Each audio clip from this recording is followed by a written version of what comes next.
ये हैं गूंद के लड्डू जो कि देसी खांड से बने हैं। इसमें बहुत सारे ड्राई फ्रूट और आटा भून के डाला जाता है।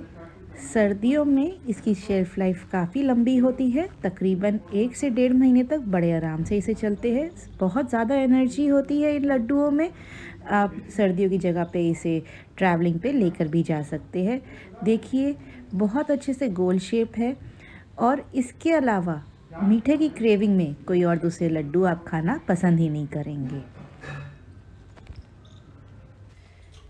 नमस्कार दोस्तों, मैं हूं शेफ़ सेजल और आज मैं बनाने जा रही हूं बहुत ही पौष्टिक, बहुत ही स्वादिष्ट गूंद के लड्डू। तो आइए जानते हैं इसे कैसे बनाया जाता है। यहाँ पे मैंने एक कढ़ाई ली है जो बड़े साइज़ की है। उसमें मैंने तकरीबन 350 ग्राम घी इन टोटल डाला हुआ है। यहाँ पे घी को हम गरम कर लेंगे, पूरी तरीके से इसको पिघला लेंगे। मंदी आंच पे हम अपने घी को पिघलाएंगे और इस वक्त सबसे पहले इसके अंदर एक गोंद का टुकड़ा डालेंगे जिसे हमने 2 दिन तक धूप में सुखा के, इसका थोड़ी सी भी नमी अगर है तो उसको हमने सुखा लिया है। अगर आप दोस्तों वो नहीं भी करेंगे तो भी ये गोंद आपका बहुत अच्छे से बनेगा। हमने पूरा घी यहाँ पे पिघलाने के बाद इसके अंदर बहुत अच्छे से अपने गूंद को गर्म होने तक का घी का इंतज़ार किया है। अब इसके अंदर एक गूंद का टुकड़ा डाल के अगर वो डबल साइज़ का हो जाता है जितने साइज़ का वो पहले था और ये गूंद हमारे हाथों में चिपकेगा नहीं, इसे चेक करने का ये सबसे बेस्ट तरीका है। और उसी को हमने इस वक्त चेक करने के लिए एक गूंद का पीस डाल के हम इसको निकाल के डबल साइज़ का होने के बाद ही हम इसको तोड़ के देखेंगे। ये हम इस समय पे तैयार हो चुका है और हम इसे निकालने जा रहे हैं और इसे साइड में अब रख देंगे क्योंकि ठंडा होने के बाद ही दोस्तों ये चेक हो सकता है। हमारा घी तब तक गर्म हो चुका है। हम इसमें थोड़ा थोड़ा करके अपना गूंद डालेंगे, एक साथ बिल्कुल मत डालिए क्योंकि फूलने की जगह कम मिलेगी और घी में सिकेंगे भी नहीं ये ठीक से। और थोड़ा थोड़ा करेंगे तो बहुत अच्छे से ये फूलने की जगह भी मिलेगी इनको और हमें एकदम से जब हम गूंद को निकालेंगे तो नीचे वाले गूंद हमारे जलेंगे भी नहीं या ज़्यादा नहीं सीखेंगे। धीरे धीरे बड़े ही आराम से, बिना डरे बिना घबराए, थोड़े थोड़े करके डाल के हम इस तरीके से हम अपने गूंद को निकाल के एक परात में इकट्ठा कर लेंगे। यहाँ पे मैंने गूंद तकरीबन 400 ग्राम लिया है और इस वक्त उसको मैं 2 से 3 बार धीरे धीरे करके डालूंगी। अगर गरम गरम गूंद पे आप इस तरीके से अपनी तोड़ने की कोशिश करेंगे तो बिल्कुल नहीं ये टूटेगा क्योंकि ये इस वक्त ये गरम है।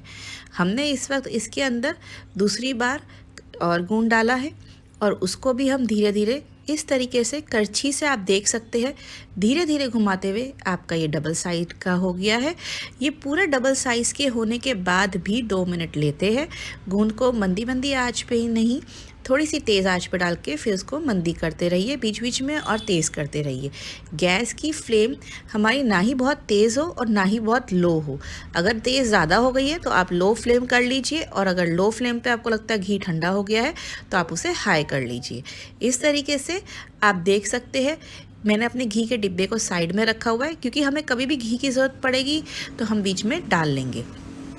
हमारे गूंद का ये 3rd टाइम हम जो डाल रहे हैं और इसको हमने बहुत अच्छे से इसी तरीके से बार बार भून लेना है और यहाँ पे इसको ठंडा होने रहने देना है परात पे।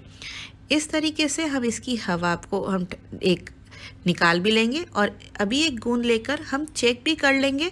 यहाँ पे मैंने कूटादानी ली है और इस तरीके से पत्थर पे आपको तोड़ के दिखा रही हूँ। यहाँ पे देखिए पूरा गूंद चूरा हो चुका है और इसको आप एक बार मुंह में लेकर भी चेक कर लीजिए कि आपके लिए बिल्कुल भी ये दांत पे चिपके ना, तो ये बिल्कुल परफेक्ट है। और यहाँ पे अब मैंने ली है ये देसी खांड जो मैं टोटली 1 किलो अभी ली है, जो मैं इन टोटल 1.5 किलो डालने जाऊँगी। पूरे गूंद के लड्डू में 1.5 किलो देसी खांड लगेगी तो इसीलिए अभी हम थोड़ा थोड़ा करके डालेंगे। इस वक्त मैंने इसके अंदर 1 किलो डाला है। यहाँ पे मेरे गूंद ठंडा हो गया है तब तक और एक तरफ में मैंने यहाँ पे काजू थोड़े से 400 ग्राम लिए थे, वो भी मैंने कढ़ाई में भून लिए हैं। खाली बर्तन में ही दोस्तों आप अपनी देसी खांड लीजिएगा तब तक यहाँ पे मेरी कढ़ाई गरम थी, तो इसीलिए किसी ने यहाँ पे काजू भून दिए हैं। और यहाँ पे एक खाली बर्तन में मैंने ये जो आधा किलो देसी खांड ली थी, मैंने उसके अंदर इस तरीके से थोड़ा थोड़ा गूंद मिक्सी में जो डाला है वो मैं पीस के इस देसी खांड में मिक्स कर लूँगी।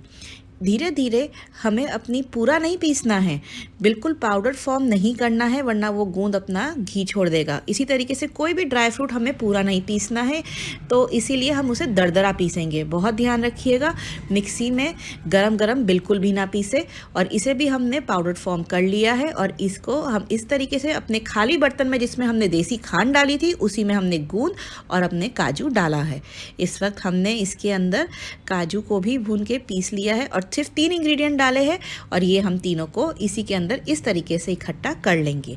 और अब हमने 400 ग्राम या 400 ग्राम हमने इसके अंदर बादाम लिए थे और अब हम वो भी इस घी के अंदर भूनने जा रहे हैं। अगर दोस्तों आपका काजू भूनने के बाद आपका घी कम हो चुका है कढ़ाई में, तो इस तरीके से आप घी को और डाल के आप अपने बादाम को भून सकते हैं। और आपने देखा अभी कि मैंने गैस को बंद कर लिया है क्योंकि हमारा कढ़ाई बहुत तेज़ थी। और यहाँ पे इस वक्त हम अपनी गैस को हमने अपनी कढ़ाई को गर्म होने के बाद मंदी मंदी आंच पर ही बादाम को भून लिया है और तेज़ हुई थी तो इसलिए हमने बंद कर लिया है। साइड में आप देख सकते हैं हमारे मखाने की प्लेट तैयार है और हम अपनी बादाम को निकाल के इसी तरीके से परात में ठंडा होने देंगे और तब तक हम मखाने भून लेंगे। मखाने भी दोस्तों मैंने यहाँ पे 150 ग्राम मखाने लिए हैं और उसी तरीके से हम अपने मखानों को भी भून लेंगे। किसी भी चीज़ों को आप इन सब ड्राई फ्रूटों को अपने क्वांटिटी अनुसार यूज़ कर सकते हैं। इसे कम भी कर सकते हैं, ज़्यादा भी कर सकते हैं। ज़्यादा घी नहीं लेना हो तो आप इसे ड्राई रोस्ट भी कर सकते हैं। तब तक हमारे बादाम ठंडे हो चुके हैं और एक तरफ हमारे मखाने भून रहे हैं। हमारे बादाम ठंडे होने के बाद अब हम इसको दरदरा पीस रहे हैं और एक तरफ हम अपने मखानों को भी कढ़ाई में भूनते जा रहे हैं। क्योंकि हमारी कढ़ाई बहुत तेज़ गर्म हो चुकी है, इस वक्त हमने फिर से उसको बीच में बंद कर लिया है। आप देख सकते हैं धुआं उठ गया है। और अब हम अपने मखानों को भी इसी तरीके से भूनने के बाद ठंडा कर लेंगे। और तब तक हम अपने बादाम जो हमने अपने कढ़ाई मिक्सी में डाले थे उसको भी हमने दरदरा पीस लिया है। और वहाँ पे बिल्कुल भी देख सकते हैं आप मिक्सी का ग्लास ड्राई है, कोई भी तेल या घी किसी ने भी बादाम ने या किसी ने भी नहीं छोड़ा है। इसी तरीके से अब हम इसी कढ़ाई में बंद है उसी में ही हम अपना कसा हुआ गोला यहाँ पे भून लेंगे। बिल्कुल अभी तेज़ कढ़ाई थी इसीलिए हमने अभी अपनी कढ़ाई को बंद कर लिया है। आप देख सकते हैं यहाँ पे हम अपने गोले को खाली सिर्फ भून रहे हैं। कसा हुआ गोला यहाँ पे हमने 2 गोले लिए थे बिना पानी वाले, उसको हमने छिलके उतार के इसे कस लिया था। नहीं तो आप बाज़ार से पाउडर फॉर्म या कसा हुआ गोला भी लाके इसकी तरीके से भून सकते हैं। धीरे धीरे भूनते रहिए, साइड में से किनारों में से उतारते रहिए और इस तरीके से नीचे भी नहीं लगेगा। और बहुत सूखा नारियल आप इसको भून लीजिए। वैसे तो दोस्तों नारियल को कसे हुए को मिक्सी में पीसने की ज़रूरत नहीं है, लेकिन हमने इसको भी हम पीस लेंगे ताकि हमारा एक अच्छा टेक्सचर, एक अच्छा सा इसका भी एक फॉर्म रहे जैसे बाकी के ड्राई फ्रूट का रहा है। धीरे धीरे इसको आप देख सकते हैं ब्राउन होने लगा है। भूनते भूनते हम इसके अंदर बीच में थोड़ा सा घी डालेंगे क्योंकि ये ज़्यादा सूखा अगर हम भूनेंगे तो नारियल का जो लच्छेदार है वो कैड़ा ना होने लगे। तो इसी वजह से हमने आपने देखा कि इसको भी भूनने के बाद हमने एक तरीके से बंद करने के बाद भी अब हम इसको पूरी तरीके से फिर भी चलाते रहेंगे क्योंकि यहाँ पे हमने ब्राउन हुआ है, कढ़ाई फिर भी गर्म है और इसको अब हम चलाते ही रहेंगे। उस साइड से हमारे आपने देखा बीच में मखाने हमारे जो ठंडे हुए थे हमने उसको पीस के डाल दिया था अभी पीछे। और अब हमारे ये जो गोला है उसको भी हम उतार के इसी तरीके से साइड में से भून रहे हैं। बहुत अच्छे से दोस्तों लड्डू बनेंगे। जैसे जैसे मैं बताते जा रही हूँ वैसे वैसे ही आप बनाइए तो आपके लड्डू में बिल्कुल भी कोई भी कमी नहीं रहेगी, कोई भी कचास नहीं रहेगी और बहुत अच्छे से आप अपने ड्राई फ्रूट का मज़ा ले सकते हैं इन सर्दियों में। जो आप हल्की हल्की आंच में भून के आप एक एक ड्राई फ्रूट अलग अलग खाने के बजाय मिक्सी में हम इसको दरदरा पीस कर भी बहुत अच्छे से इसको हम मिक्सचर में बाइंड कर सकते हैं। अब हमारा गोला भुन गया है, हम इसे भी ठंडा कर लेंगे। और इसके अंदर अब मैंने इस वक्त आटा भूनना है। आटा हमने जो नॉर्मल हमारा घरों में जो रोटी बनती है उसी को हमने लिया है, सिर्फ उसको छान के। इसके अंदर हमने आटा लिया है 1.5 किलो, और इसलिए हम अपना घी भी लिया है 1.25 किलो। यहाँ पे मैंने इस वक्त अपने गोले को पीस लिया है और इस तरीके से उसका भी हमने एक पाउडर फॉर्म ही लिया है। साइड में हमारा ये जो घी भून रहा है, आटा भून रहा है, हम इसके अंदर बीच बीच में घी डाल रहे हैं, क्योंकि इसके अंदर जो घी डलता है, अगर हमारा 1.5 किलो आटा है तो इन टोटल हमारा घी भी 2 से 1.5 किलो ही डलेगा। अगर आप कम खाते हैं तो आप 1.5 किलो डालिए, और अगर आप ड्राई रोस्ट कर रहे हैं तो उससे भी कम लगेगा। लेकिन जैसे कि आपने देखा हमारा सारा चीज़ें हमने घी में भुनी है, थोड़े थोड़े घी में, तो उसी तरीके से बहुत अच्छा कॉम्बिनेशन रहेगा। 1.5 किलो आटा से इतने ड्राई फ्रूट, अगर आप 400 ग्राम लेते हैं तो आप 2 किलो घी का इस्तेमाल थोड़े थोड़े टुकड़ों में, जैसे जैसे ड्राई फ्रूट में लगेगा वैसे वैसे आप डाल सकते हैं। आटा हमारा 1.5 किलो है, इसलिए मैंने इसके अंदर घी अभी 1 किलो 25 ग्राम यानी 1.25 किलो घी डाला है। हमने अपने ड्राई फ्रूट सारे 400 ग्राम लिए थे, उस हिसाब से मैंने अपना घी शुरुआत में सिर्फ आधा किलो ही यूज़ किया था। अब आप देखिए धीरे धीरे हम अपने आटे को जिस तरीके से भूनेंगे, अगर आप सूखा भुनना चाहते हैं ड्राई के लिए तो बाद में बाइंडिंग के लिए आपको घी ज़रूर लगेगा, लेकिन हम बाद में नहीं डालने वाले, इसी तरीके से हम घी डालेंगे। देखिए हमारा आटा आधा भून चुका है। इसी समय पे अब हम डालेंगे इसके अंदर गिरी, जिसे मगज की गिरी भी कहते हैं। इसे हम 400 ग्राम डालेंगे, और हमारा आधा आटा भून जाए, जब सौंधी सौंधी खुशबू आने लग जाए, थोड़ा सा कलर चेंज हो रहा है, तब हम इसके अंदर गिरी डालेंगे। गिरी डालते के साथ ही गिरी उछलने लगेगी, डबल हो जाएगी अपने साइज़ में, और हमारी तेज़ आंच में ही हम इसे भूनेंगे। और भूनते वक्त जब ये फटकने लग जाए, आवाज़ आने लग जाए क्रैकल की, डबल साइज़ की हो जाए, समझ लो हमारी गिरी भी भुननी शुरू हो चुकी है। आप देख सकते हैं गिरी उछल रही है, और तब हम इसको हाई फ्लेम में फटाफट अपने आटे को दोबारा भूनेंगे, क्योंकि अभी ये आटा आधा ही भुना गया है दोस्तों, सिर्फ खुशबू आनी शुरू हुई थी, उसी समय पे हमने अपनी गिरी डाली है। इसी तरीके से हल्की हल्की हाथ से बड़े की साइड से किनारों से आप आटे को भूनते रहिए। आटे का कलर चेंज होता रहेगा, आपको खुशबू और अच्छी आने लग जाएगी। और ध्यान रहेगा दोस्तों, थोड़ा सा पीछे होके करिए, आपके हाथ में गिरी उछल के ना आ जाए, और बहुत अच्छी खुशबू आने लगेगी। आपको दिख जाएगा कि आटा भूनने कब लगा है। अभी ये आटा भून रहा है, इसकी कलर चेंज और होएगा, तो आप देख सकते हैं। इसी तरीके से धीरे धीरे मंदी भी करते रहिए बीच में आँच, और बीच बीच में तेज़ भी करते रहिए। आप देख सकते हैं आटा भून चुका है, हमारा कलर चेंज हो चुका है, हमने गैस बंद कर दी है। अब हमारे सारे मिक्सचर में, जिसमें हमने ड्राई फ्रूट दरदरा पिसा हुआ, देसी खांड हमने मिलाई थी, उसमें हम एक बड़े बर्तन में जिसमें हमने लिया था, उसके अंदर हम आटा और ये फुली हुई गिरी डाल के अब हम इसको मिक्स कर रहे हैं। धीरे धीरे हम अपनी देसी खांड, इन टोटल जो मैंने शुरुआत में आधा किलो डाली थी, बीच बीच में अब मैं इस वक्त और मिलाऊंगी, क्योंकि गरम है हमारा आटा।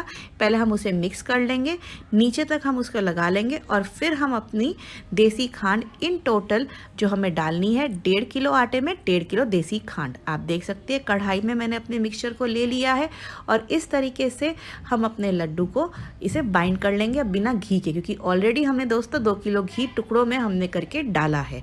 और अब हमारे ये लड्डू को हम बना लेंगे।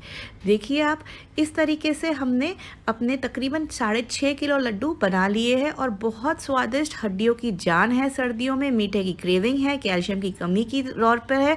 बनाइए आप भी और बताइए आपको कैसा लगा। जैसे कि आपने देखा कि मैंने लड्डू को बनाने के लिए आराम से इसके अंदर 1.5 किलो आटा लिया है, तो हम इसके अंदर इसके मीठे की क्वांटिटी, अगर आप देसी खांड लेते हैं या देसी आप इसे पे शक्कर डालते हैं, तो वो भी आप 1.5 किलो ही लेंगे। अगर आप चाहे तो घी भी 1.5 किलो ले लीजिए, लेकिन मैंने इसके अंदर 1.5 किलो मेवा उतनी ही डाली है, इसलिए मैंने इसके अंदर घी 2 किलो लिया है।